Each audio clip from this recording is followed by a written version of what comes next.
إن الحمد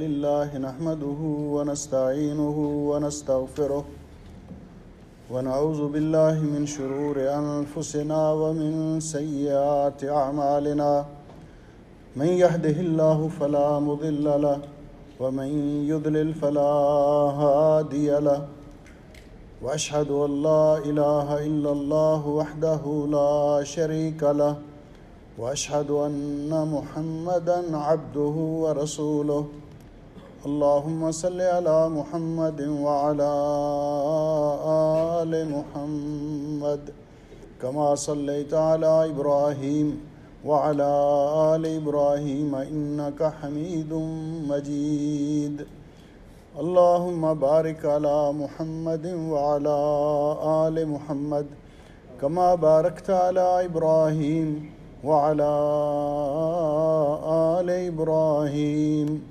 إنك حميد مجيد أما بعد فيا أيها الناس إن خير الحديث كتاب الله وخير الهدي هدي محمد صلى الله عليه وسلم وشر الأمور محدثاتها وكل محدثة بدعة وكل بدعة ضلالة وكل ضلالة في النار أعوذ بالله السميع العليم من الشيطان الرجيم بسم الله الرحمن الرحيم نون والقلم وما يسطرون ما أنت بنعمة ربك بمجنون وإن لك لأجرا غير ممنون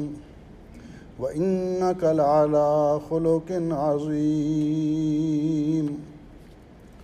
قابل صد احترام بزرگوں، بھائیوں اور عزیزوں، آج کے خطبہ جمعہ کا عنوان ہے وَإِنَّكَ لَعَلَىٰ خُلُقٍ عَظِيمٍ۔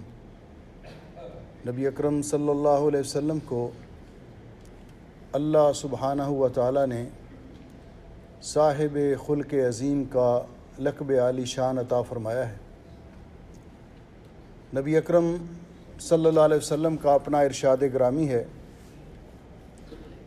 حضرت ابو ہریرہ رضی اللہ تعالیٰ عنہ روایت کرتے ہیں کہ آپ نے فرمایا انما بعثت لأتمم صالح الاخلاق، مجھے اللہ تعالیٰ نے مکارم اخلاق، اچھے اخلاق، حسن خلق کی تکمیل کے لیے بھیجا ہے۔ اللہ سبحانہ و تعالیٰ ان آیات کریمہ میں قسم اٹھا کر فرماتے ہیں کہ مجھے نون کی قسم، قلم کی قسم، اور اس کے بعد آپ کے اس لقب عالی شان کا ذکر فرماتے ہیں جس میں اللہ سبحانہ و تعالیٰ نے پیارے نبی صلی اللہ علیہ وسلم کی سیرت طیبہ، آپ کا مجسم اطہر، آپ کی حیات طیبہ کے روشن اور نمایاں پہلو، ان کا تذکرہ فرمایا ہے، اور یہ وہ شرف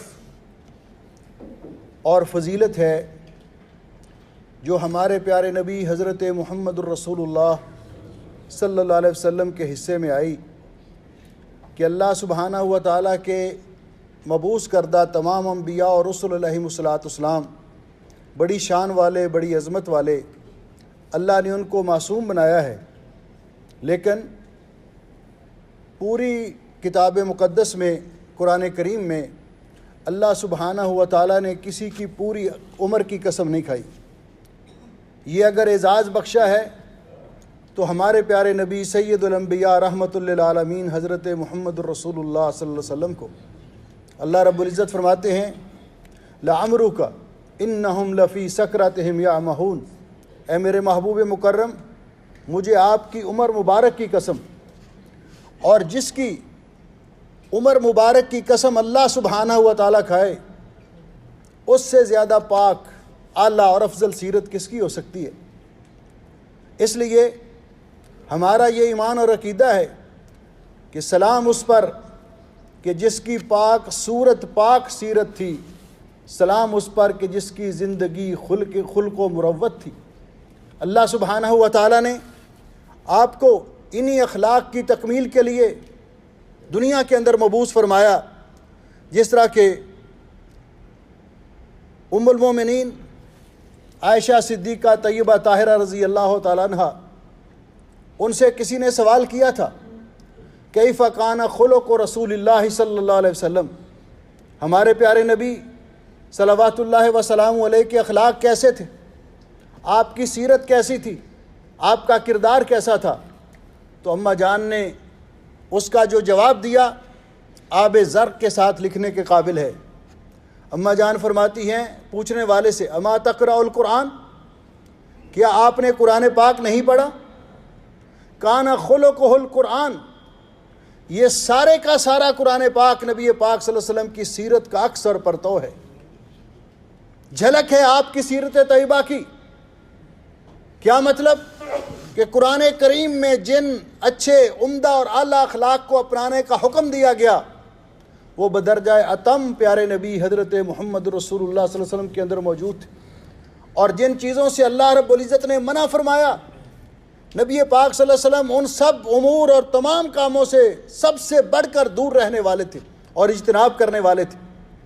اس لیے پیارے نبی حضرت محمد رسول اللہ صلی اللہ علیہ وسلم نے جس طرح آپ خود صاحب خلق عظیم تھے، آپ نے فرمایا مجھے اللہ تعالیٰ نے خلق مکارم اخلاق کی تکمیل کے لیے بھیجا ہے، اسی طرح نبی کریم علیہ الصلوۃ والسلام نے ان لوگوں کے فضائل، حسن اخلاق کی عظمت اور فضیلت بیان کی۔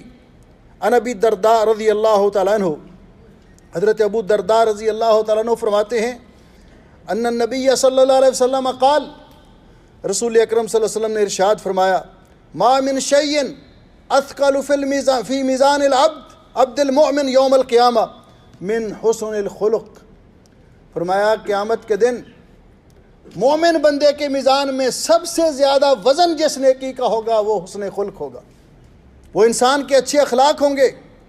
اور فرمایا وَإِنَّ اللَّهَ يُبْغِضُ الْفَاحِشَ الْبَذِيءَ، اللہ تعالیٰ بیہودہ فحش گوئی کرنے والا بد اخلاق اس کو بہت ناپسند کرتا ہے۔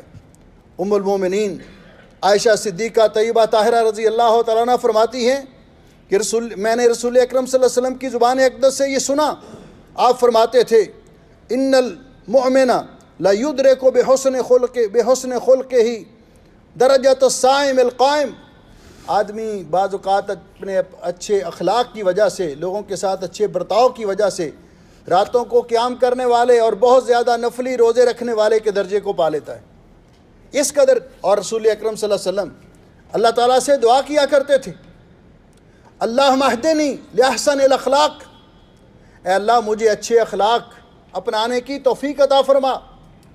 اور آپ اللہ سے پناہ مانگا کرتے تھے اللہم انی اعوذ بک من النفاق والشقاق وسوء الاخلاق، اے اللہ مجھے منافقت سے بچانا، مجھے مسلمانوں کی جماعت میں تفرقے ڈالنے یا ان سے الگ تھلگ ہونے سے بچانا، اور مجھے برے اخلاق سے بچانا۔ آپ نے ہمیں یہ دعائیں سکھائیں، اور آپ نے یہاں تک فرمایا، حضرت معاذ ابن جبل رضی اللہ تعالیٰ عنہ روایت کرتے ہیں کہ رسول اکرم صلی اللہ علیہ وسلم نے فرمایا، ان کو وصیت کی جب روانہ کیا اتق اللہ حیث ما کنت، تم جہاں بھی رہو اللہ سے ڈرتے رہنا، اللہ سے ڈرتے رہنا، جلوت میں بھی، خلوت میں بھی، اقامت میں بھی، سفر میں بھی، ہر جگہ اللہ سے ڈرتے رہنا۔ وَأَتْبِعِ السَّيِّئَةَ الْحَسَنَةَ تَمْحُوهَا، اگر کوئی غلطی ہو جائے، کوتاہی ہو جائے تو اس کے بعد نیکی کرنا، کیونکہ نیکیاں گناہوں کو مٹا دیتی ہیں۔ ان الحسنات یذہبن السیئات، اور فرمایا وخالق الناس بخلق حسن، لوگوں کے ساتھ اچھے اخلاق سے پیش آنا۔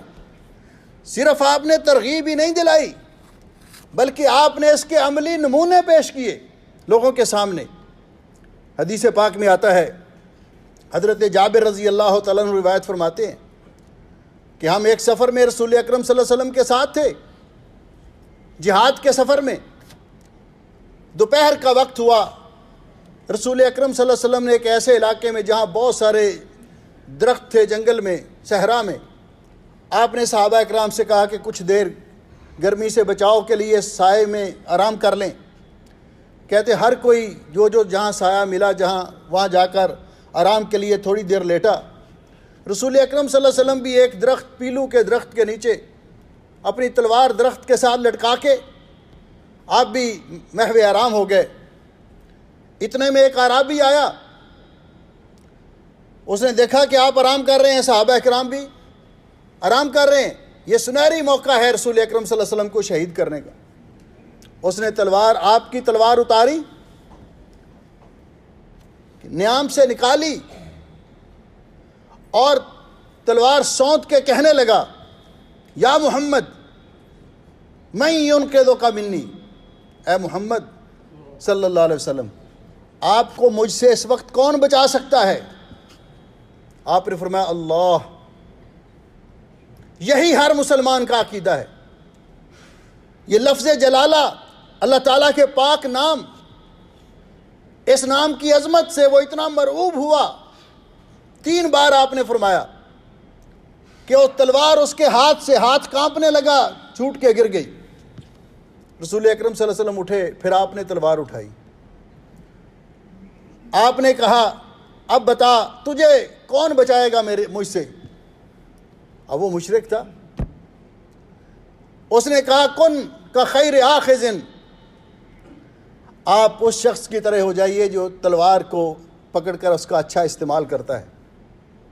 آپ نے فرمایا اتشہد اللہ الہ الا اللہ وانی رسول اللہ، کیا تم کلمہ شہادت کا اقرار کرتے؟ اس نے کہا نہیں۔ آپ نے صحابہ اکرام کو آواز دی، صحابہ اکرام بھی آگے، کہا یہ شخص مجھے حالت نیند میں قتل کرنا چاہتا تھا، لیکن آپ بیٹھ گئے، آپ نے اس کو کوئی سزا نہیں دی، آپ نے اس کے ساتھ کوئی سخت رویہ نہیں اپنایا، بلکہ اس کو جانے دیا۔ وہ جا کر اپنی قوم سے کہتا ہے جئت من عند خیر الناس، میں جس شخص کے پاس سے آیا ہوں اس سے بہتر کوئی آدمی نہیں دیکھا۔ میں نے تو ان کو شہید کرنے کی کوشش کی، لیکن جب ان کے ہاتھ میں تلوار آئی وہ میری گردن اڑا سکتے تھے، لیکن مجھے معاف کر دیا۔ علامہ واقدی نے لکھا ہے کہ وہ شخص بعد میں جا کر مسلمان ہو گیا، اور اس کی وجہ سے اس کے قبیلے کے سینکڑوں لوگ انہوں نے اسلام قبول کر لیا، رسول اکرم صلی اللہ علیہ وسلم کے اس خلق عظیم کی وجہ سے۔ اور آپ نے مشہور واقعہ سنا ہے بارہا کہ نبی کریم علیہ السلام نے مدینہ طیبہ میں نگرانی کے لیے، دشمنوں سے حفاظت کے لیے ایک لشکر مقرر کیا تھا جو گشت کرتا رہتا تھا مختلف سائڈوں پہ، چھوٹی چھوٹی ٹولیوں میں صحابہ اکرام کے گشتی دستے مقرر کیے تھے۔ وہ گئے، انہوں نے دیکھا ایک علاقے کا بڑا سربراہ وہ شکار کرتے آ رہا ہے، سیر و سیاحت کرتے ہوئے آ رہا ہے، تو انہوں نے اس کو گرفتار کر لیا۔ جب گرفتار کر لیا تو لے آئے مسجد نبوی میں، لا کر ستون کے ساتھ باندھ دیا۔ نبی کریم علیہ السلام کو اطلاع دی گئی، آپ تشریف لائے۔ آپ نے اس سے پوچھا کہ کیا حال ہے؟ اس نے کہا گرفتار کر کے پوچھتے ہو کیا حال ہے؟ آپ کا کیا ارادہ ہے؟ اس نے کہا ارادہ پوچھتے ہو، ان تقتل زاد من وان تنعم علی شاکر، اگر تم مجھے قتل کر دو گے تو اس کے علماء نے 2 ترجمے کیے ہیں کہ میں اس کا مستحق ہوں کہ آپ کی قید میں ہوں۔ دوسرا معنی یہ کیا جو زیادہ مشہور ہے، اگر آپ مجھے قتل کر دیں گے تو میں عام آدمی نہیں ہوں، میرا بدلہ لینے والے بہت ہیں، وہ میرے خون کا بدلہ لیں گے آپ سے۔ وَإِن تُنْعِمْ عَلَى شَاكِرٍ، اگر انعام کرو گے مجھ پر، احسان کر کے چھوڑ دو گے تو میں احسان فراموش نہیں ہوں، آپ کے اس احسان کو کبھی نہیں بھولوں گا۔ آپ نے فرمایا اس کو کھانا کھلاؤ پلاؤ، اس کی خدمت کرو۔ اگلے دن پھر آئے، اس کا مزاج اسی طرح سخت۔ آپ نے فرمایا دیکھو میری طرف نگاہ اٹھا کے تو دیکھو. کہتا جی آپ سے مجھے ناپسند، آپ کے چہرے سے ناپسند چہرہ استغفر اللہ معاذ اللہ مجھے کسی کا نظر نہیں آتا. آپ نے فرمایا یہ میرا شہر مدینہ ہے. کہا جی مدینہ سے زیادہ ناپسند بستی میرے نزدیک کوئی نہیں. اتنی سخت گفتگو کی. آپ نے فرمایا کوئی نہیں. آپ مسکرائے. آپ نے کہا اس کی خدمت کرو. چلے گئے. تیسرے دن آئے، پھر اس نے ایسا ہی سلوک کیا. آپ نے فرمایا اس کو چھوڑ دو، رہا کر دو، جاؤ بھائی چلے جاؤ جدھر جا رہے ہو. جب چھوڑ دیا تو جا رہا تھا، ایک باغ کے پاس گیا، سوچتا جا رہا تھا کہ میں نے بدخلقی کی انتہا کر دی، درست گوئی کی انتہا کر دی. وہ کتنا صاحب خلق عظیم کہ جو میری بات پہ مسکراتے رہے، ان کے ماتھے پہ سلوٹ تک نہیں پڑی، میری خدمت بھی کرتے رہے. لگتا ہے کہ یہ واقعی اللہ کے نبی ہے. باغ میں غسل کیا، واپس آئے. آپ نے فرمایا ہم نے تو آپ کو چھوڑ دیا تھا، آپ پھر واپس آ گئے. اور اس نے کیا کہا؟ اپنا بنا کے چھوڑ دیا. کیا اسیری ہے، کیا رہائی ہے. کلمہ پڑھاؤ، مسلمان ہونا چاہتا ہوں. کلمہ پڑھا اور مسلمان ہو گیا. کہا حضرت جب میں گھر سے نکلا تھا عمرے کے ارادے سے نکلا تھا، اب میں نے کلمہ پڑھ لیا ہے جس کا تقاضا یہ ہے کہ اب اسی طرح عمرہ کروں گا جس طرح آپ مجھے سکھائیں گے. حالانکہ اس نے پہلے بھی تو عمرہ کرنا تھا نا اپنے. اس نے یہ بات بتلائی ہمیں کہ جب کلمہ پڑھا جاتا ہے لا الہ الا اللہ محمد رسول اللہ، پھر اپنی مرضیاں نہیں کی جاتی، اپنی مرضی نہیں کی جاتی. پھر انسان پابند ہو جاتا ہے پیارے نبی صلی اللہ علیہ وسلم کی شریعت کا، آپ کی سنت کا، آپ کے احکام کا. تو آپ نے اس کو روانہ کیا. حضرت ثمامہ ابن اسال رضی اللہ تعالیٰ عنہ، نبی کریم علیہ السلام کے صحابی حضرت معاویہ ابن حکم السلمی بیان کرتے ہیں، کہتے ہیں مسئلے کا زیادہ پتہ نہیں تھا. جماعت ہو رہی تھی مسجد نبوی میں، رسول اکرم صلی اللہ علیہ وسلم جماعت کروا رہے تھے. میں بھی آ کے شامل ہو گیا. ایک آدمی کو چھینک آئی. میں نے بلند آواز سے کہا یرحمک اللہ. کہتے میں نے محسوس کیا کہ صحابہ اکرام جس طرح کنکھیوں کے ساتھ مجھے گھور گھور کے دیکھ رہے ہیں. تو میں نے کہا تمہیں کیا ہو گیا، کیوں مجھے گھور کے دیکھ رہے ہو؟ تو صحابہ اکرام نے اپنی ران پہ ہاتھ مارنا شروع کیا. کہتے میں سمجھ گیا کہ مجھے خاموش کروانا چاہتے ہیں. میں خاموش ہو گیا. رسول اکرم صلی اللہ علیہ وسلم نے نماز پڑھا کر سلام پھیر کے پوچھا کون بات کر رہا تھا؟ کہا جی یہ شخص بات کر رہا تھا. آپ نے اپنے پاس بلایا. کہتے ہیں واللہ ما رأیت معلما احسن منہ، میں نے آپ سے بڑھ کر پیارا صاحب خلق عظیم معلم اور استاد کوئی نہیں دیکھا. واللہ ما قہرنی ولا نہرنی ولا ضربنی ولا شتمنی. آپ نے مجھے ڈانٹا نہیں، جھڑکا نہیں، سب و شتم نہیں کیا، بلکہ کیا فرمایا؟ یہ نماز ہے. نماز میں نماز سے خارجی گفتگو نہیں کی جاتی، وہی کچھ پڑھا جاتا ہے جو نماز کے اندر پڑھنے کا حکم دیا گیا. یہ صاحب خلق عظیم اور آپ کے وہ صحابی جن کی والدہ نے بچپن میں، چھوٹی عمر تھی 10 سال کی، رسول اکرم صلی اللہ علیہ وسلم کی خدمت کے لیے اپنے سعادت مند بیٹے کو وقف کر دیا کہ میرا یہ بیٹا آپ کی خدمت کرے گا. تو وہ بیان کرتے ہیں حضرت انس رضی اللہ تعالیٰ عنہ، کہتے ہیں اللہ کی قسم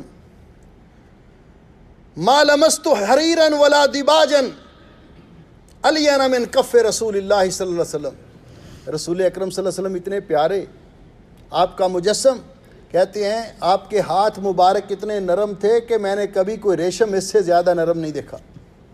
اور اس کے بعد فرماتے ہیں لَوَلَقَدْ صَحِبْتُ رسول اللہ صلی اللہ علیہ وسلم 10 سنین، میں نے 10 سال خدمت کی رسول اکرم صلی اللہ علیہ وسلم کی، 10 سال.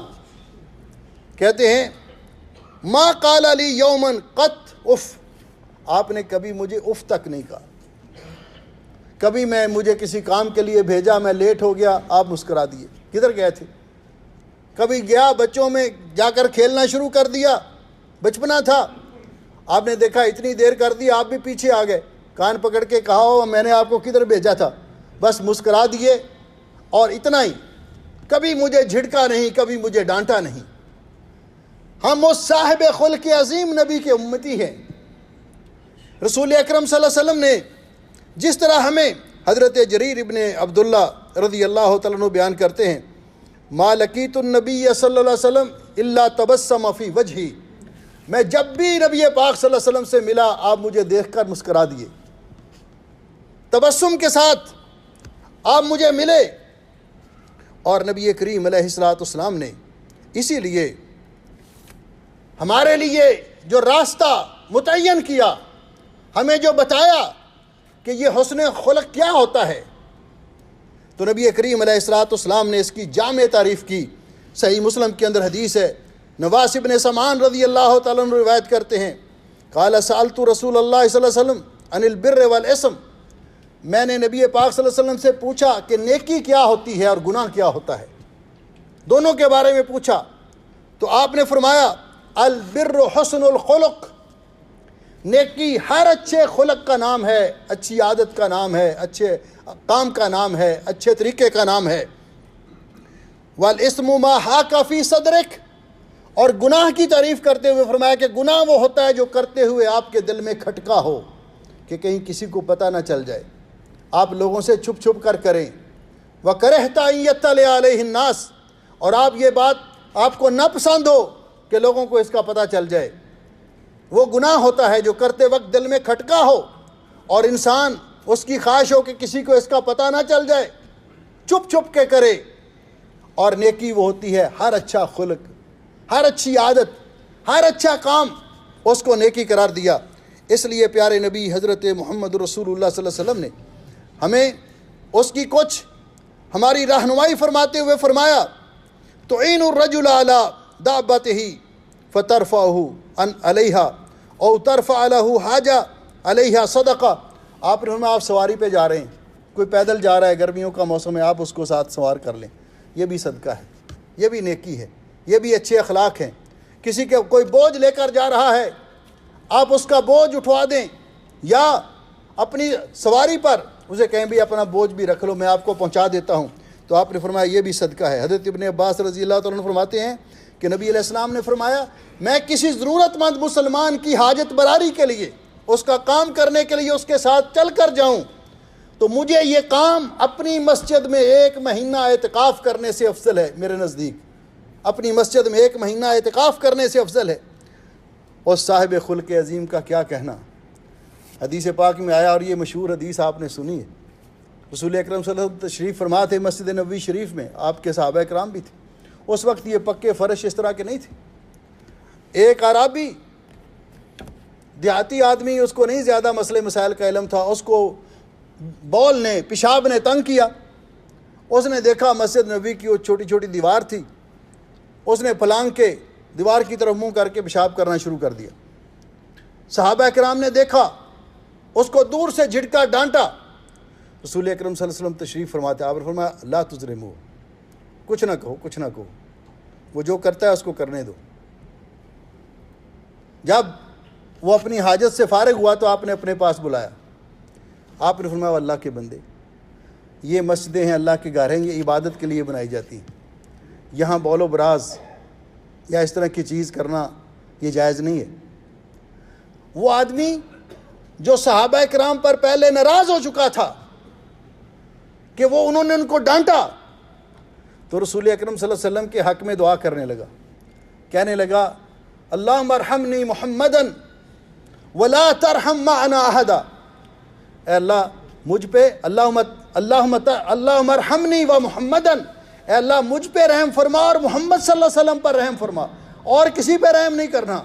آپ نے فرمایا، آپ مسکرائے، او اللہ کے بندے حجرت واسعا، آپ نے اللہ کی رحمت کو محدود کر دیا، یہ کہو کہ اللہ سب پہ رحم فرمائے۔ تو وہ شخص رسول اکرم صلی اللہ علیہ وسلم کے اس اخلاق سے آج ہم دیکھیں کہ آپ نے اس کے بعد کیا فرمایا، بھئی اس کو جو منع کیا لا تظلموا ہو، کہ اگر آپ اس کو پیشاب سے روک دیتے وہ بھاگتا، زیادہ جگہ آلودہ ہوتی، وہ بیمار ہو جاتا، لیکن اب کیا کرو، جہاں اس نے پیشاب کیا اس پر پانی لا کر بہا دو، دھوپ لگے گی، خشک ہو جائے گا، جگہ پاک ہو جائے گی۔ تو یہ صاحب خلق عظیم کے اخلاق، اور آپ نے اسی لیے مسلمانوں کو ترغیب دلاتے ہوئے فرمایا، جابر رضی اللہ تعالیٰ عنہ، حضرت جابر رضی اللہ تعالیٰ عنہ روایت فرماتے ہیں کہ رسول اکرم صلی اللہ علیہ وسلم نے فرمایا، ان من احبکم الی واقربکم منی مجلسا یوم القیامہ احاسنکم اخلاقا، قیامت کے دن تم میں سے میرے نزدیک سب سے زیادہ وہ ہوگا اور اس کی مجلس میرے قریب ہوگی قیامت کے دن جو تم میں سب سے اچھے اخلاق والا ہوگا۔ اور فرمایا، وَإِنَّ أَبْغَضَكُمْ إِلَيَّ وَأَبْعَدَكُمْ مِنِّي مَجْلِسًا، قیامت کے دن سب سے زیادہ مجھے ناپسند اور مجھ سے دور وہ شخص ہوگا الثرثارون، جو بیہودہ بکواس کرتے رہتے، والمتشدقون، اور باچھے پھلا پھلا کر گفتگو کرتے، والمتفیہقون، اور تکبر کرتے۔ آپ نے فرمایا سب سے زیادہ ناپسند مجھے وہ لوگ ہیں۔ ام المومنین سیدہ صفیہ رضی اللہ تعالیٰ عنہ بیان کرتی ہیں کہ رسول اکرم صلی اللہ علیہ وسلم نے سے بڑھ کر میں نے کسی کو اچھے اخلاق والا نہیں دیکھا، آپ سے بڑھ کر صاحب خلق عظیم میں نے آپ کسی اور کو نہیں دیکھا رسول اکرم صلی اللہ علیہ وسلم سے بڑھ کر۔ اس لیے مسلمانوں کو نبی پاک صلی اللہ علیہ وسلم کی سیرت طیبہ کا مطالعہ کرنا چاہیے، اور نبی پاک صلی اللہ علیہ وسلم کے اخلاق اور آپ کی سیرت جان کر اس پہ اطلاع حاصل کر کے اس کو اپنانے کی کوشش کرنی چاہیے، کیونکہ اللہ رب العزت نے ہمیں یہ حکم دیا ہے، لَقَدْ كَانَ لَكُمْ فِي رَسُولِ اللَّهِ أُسْوَةٌ حَسَنَةٌ، رسول اکرم صلی اللہ علیہ وسلم کی سیرت طیبہ ہمارے لیے بہترین نمونہ ہے۔ اللہ سبحانہ و تعالی ہمیں حسن اخلاق اپنانے کی توفیق عطا فرمائے، ہمیں برے اخلاق سے بچائے، اور قیامت کے دن اپنے پیارے حبیب صلی اللہ علیہ وسلم کا قرب نصیب فرمائے اور آپ کی قیادت میں جنت الفردوس میں لے جائے۔ اقول قولی ھذا استغفر اللہ لی ولکم ولسائر المسلمین من کل ذنب واتوب الیہ فاستغفروہ انہ ھو الغفور الرحیم۔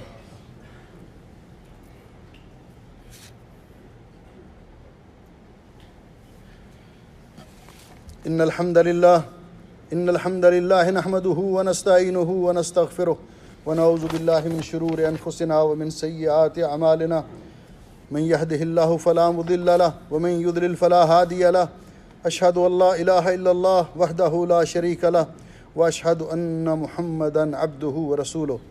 نبی کریم علیہ السلام کے خلق عظیم میں ایک نمایاں پہلو یہ بھی ہے کہ نبی کریم علیہ السلام نے فرمایا کہ تم میں سب سے بہتر وہ ہے جو اپنے گھر والوں کے لیے، اپنے اہل و عیال کے لیے بہتر ہو، اور میں اپنے گھر والوں کے لیے سب سے بہتر ہوں۔ ام المومنین فرماتی ہیں کہ رسول اکرم صلی اللہ علیہ وسلم گھر میں بعض اوقات اپنا قمیص پھٹا ہوتا تو اس کو خود سی لیتے، جوتا ٹوٹا ہوتا تو اس کو خود گانٹھ لیتے، اور گھر میں کوئی کام ہوتا تو ہمارے ساتھ ہاتھ بٹایا کرتے تھے۔ یہ رسول اکرم صلی اللہ علیہ وسلم کے خلق عظیم کے، اور امام ابن قیم رحمۃ اللہ علیہ فرماتے ہیں کہ یہ جو اللہ رب العزت نے فرمایا ہے کہ حضرت انس رضی اللہ تعالیٰ عنہ کی روایت کے مطابق کان رسول اللہ صلی اللہ علیہ وسلم احسن الناس خلقا، نبی پاک صلی اللہ علیہ وسلم اخلاق میں سب سے اعلیٰ افضل اور ممتاز تھے۔ تو فرماتے امام ابن قیم رحمۃ اللہ علیہ کہ اللہ تعالیٰ نے مکارم اخلاق کے جتنے بھی گوشے اور جتنے بھی پہلو ہیں رسول اکرم صلی اللہ علیہ وسلم کے اندر جمع کر دیے تھے، اور وہ ایک آیت کے اندر جمع کر دیے۔ اللہ رب العزت نے خذ العفو وامر بالعرف واعرض عن الجاہلین، جن پر ناراضگی ہو ان کو معاف کر دیا کرو۔ اما عائشہ فرماتی ہیں رضی اللہ تعالیٰ عنہ کہ نبی علیہ السلام نے کبھی اپنی ذات کے لیے کسی سے انتقام نہیں لیا۔ اس وقت آپ کو غصہ آتا جب اللہ تعالیٰ کی حرمات کو پامال کیا جاتا۔ تو فرمایا اللہ سبحانہ و تعالیٰ نے پہلی مرتبہ جب جبریل امین وحی لے کر آئے، آپ پہلی ملاقات تھی، آپ گھر آئے تو آپ پر ایک رعب سا طاری تھا۔ اعلان نبوت سے پہلے تو گھر آئے تو اپنی وفا شیار بیوی، اپنی وہ بیوی جس کو آپ کبھی بھی زندگی میں بھولے نہیں، تعریف کیا کرتے، ام المومنین سیدہ خدیجہ الکبریٰ رضی اللہ تعالیٰ عنہ، ان کے پاس آ کر بیان کیا تو اماں جان نے آپ کی سیرت کو، آپ کے بحیثیت شوہر، آپ کی سیرت، آپ کے شب و روز، آپ کی زندگی کے تمام اوقات کا مشاہدہ کیا تھا۔ تو انہوں نے فوری طور پر جو شہادت دی، صحیح بخاری کے اندر یہ روایت موجود ہے، اماں جان نے کہا کلا واللہ لا یخزیک اللہ ابدا، آپ پریشان نہ ہوں، اللہ تعالیٰ آپ کو کبھی پریشان نہیں کرے گا، اس لیے کہ آپ کے اندر جو خوبیاں ہیں، جو آپ کے خلق عظیم کے نمایاں پہلو ہیں، اِنَّكَ لَتَصِلُ الرَّحِمَ، آپ صلہ رحمی کرنے والے، وَتَصْدُقُ الْحَدِيث، سچ بولنے والے، وَتَحْمِلُ الْقَلْ، دوسروں کے بوجھ اٹھانے والے، وَتَقْرِي الضَّيْفَ، مہمان نوازی کرنے والے، وَتُعِينُ عَلَى نَوَائِبِ الْحَقِّ، حق میں آنے والی مشکلات میں تعاون کرنے والے۔ اللہ آپ جیسے لوگوں کو کبھی پریشان نہیں کرتا۔ انسان تو انسان، رسول اکرم صلی اللہ علیہ وسلم نے تو حیوانات کے ساتھ بھی حسن خلق اور اچھے طریقے سے پیش آنے کا حکم دیا۔ آپ نے فرمایا دخل رجل الجنت فی کلب سقاہ، ایک بندہ گناہگار کتے کو پانی پلانے کی وجہ سے جو ہلکان ہو رہا تھا، اللہ نے اس کو جنت عطا کر دی۔ اور ایک عورت جس نے بلی پر ظلم کیا، اس کو باندھ رکھا تھا، نہ چھوڑتی تھی اس کو کہ خود کچھ اپنا کھانا پینے کا انتظام کرے، نہ خود اس کو کھلاتی پلاتی تھی، وہ مر گئی، اس کے سبب اس کو جہنم میں بھیج دیا۔ نبی کریم علیہ السلام نے فرمایا حسن خلق کی اتنی قیمت ہے۔ ایک عورت آپ کے سامنے اس کا ذکر کیا گیا، حضرت ابو ہریرہ روایت کرتے ہیں کہ وہ بڑی نیک ہے، نفلی روزے بھی رکھتی ہے، تہجد بھی پڑھتی ہے، صدقہ خیرات بھی بہت کرتی ہے، لیکن اس کے اندر ایک عیب ہے، وَلَكِنَّهَا تُؤْذِي جِيرَانَهَا بِلِسَانِهَا، اپنی زبان سے پڑوسیوں کو تکلیف دیتی ہے، اس کی زبان سے بد اخلاقی سے پڑوسی محفوظ نہیں ہے۔ تو آپ نے فرمایا ہِیَ فِی النار، یہ جہنم میں جائے گی۔ فرمایا ایک اور عورت ہے جو فقیر عورت ہے، بہت زیادہ صدقہ و خیرات نہیں کر سکتی، کام کاج بہت ہوتے ہیں، فرض نمازیں پڑھتی ہے، روزے رکھتی ہے، زیادہ نوافل بھی نہیں ادا کر سکتی، لیکن اچھا اس کے اخلاق کتنے اچھے ہیں کہ پڑوسی اس سے خوش ہیں، اس کے حسن اخلاق کی وجہ سے۔ تو آپ نے فرمایا ہِیَ فِی الجنہ، یہ جنت میں جائے گی۔ ہمیں ان باتوں پہ غور کرنا چاہیے اور اللہ تعالی ہمیں حسن اخلاق اپنانے کی توفیق بخشے۔ ان اللہ و ملائکتہ یصلون علی النبی یا ایھا الذین آمنوا صلوا علیہ وسلموا تسلیما۔ اللہم صل علی محمد وعلی آل محمد کما صلیت علی ابراہیم وعلی آل ابراہیم انک حمید مجید۔ اللہم بارک علی محمد وعلی آل محمد کما بارکت علی ابراہیم وعلی آل ابراہیم انک حمید مجید۔ ربنا ظلمنا انفسنا وإن لم تغفر لنا وترحمنا لنكونن من الخاسرين۔ اللهم إنك عفو تحب العفو فاعف عنا۔ اللهم اشف مرضانا ومرضى المسلمين، اللهم اقض حاجاتنا وحاجات المسلمين، اللهم أنت ولينا في الدنيا والآخرة، توفنا مسلمين والحقنا بالصالحين۔ اللهم اجعل هذا البلد آمنا مطمئنا رخاء سخاء وسائر بلاد المسلمين۔ ربنا آتنا في الدنيا حسنة وفي الآخرة حسنة وقنا عذاب النار۔ سبحان ربك رب العزة عما يصفون وسلام على المرسلين والحمد لله رب العالمين۔ صفین درست کرنا۔